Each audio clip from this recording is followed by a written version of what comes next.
So man ito ang units sa Deka Tegato na naparenovate na ni Ma'am Lovely. So man ang design sa gate. So doon lang siya sa chapel mismo. Doon lang sa entrance.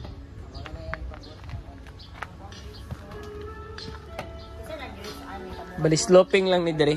Ya, level. No. Tiles na sila sa sulod. So dire ang usually dire ang sofa, then dire ang TV, dire ang dining, ang pwede pod ang kitchen, dire anya dining dire sa center, dire ang kuan kitchen nila, tapos CR, additional CR. Additional CR. Naman po yung CR diri sa sulod. Nindot na. Muna yung kilid. Muna ang likod. Firewall mo diri? Firewall na, no? Firewall. Oh, tawang. Ayun.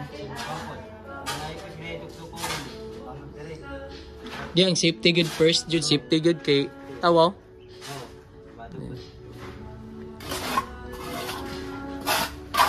Ang importante lang gud ang tubig dili siya mosulod diri.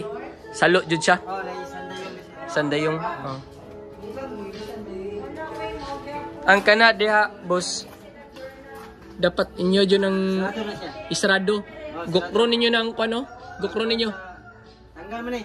Ha? Tanggal man eh. Tanggal ninyo. Namay bakal diri. Oo.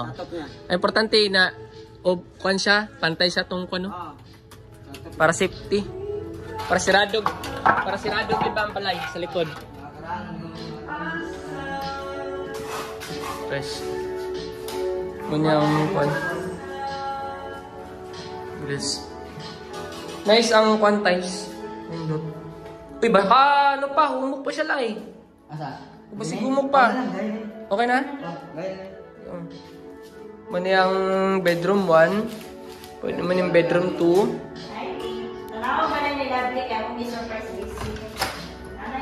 Ang CR. So pwede gyapon siya. Dre mirror. Katong lights na mirror bago ko. Tapos add additional tiles para mas maganda, presentable.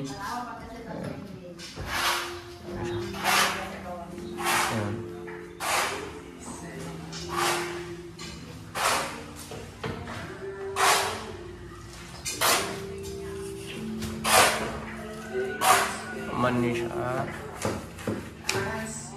Ang breaker, outlet na diri.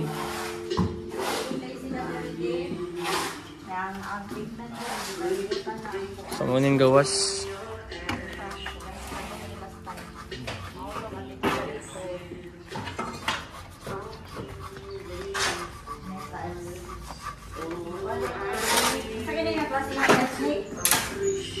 So kanina unit is 80 square meter.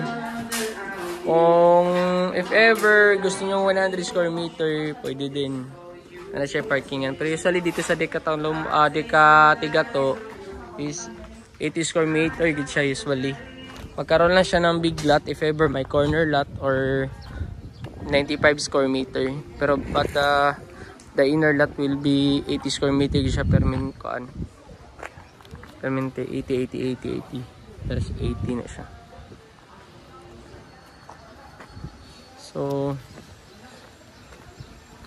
yun lang. Daghan salamat. At nag-special visit lang kami sa isang unit. Thank you. Bye-bye.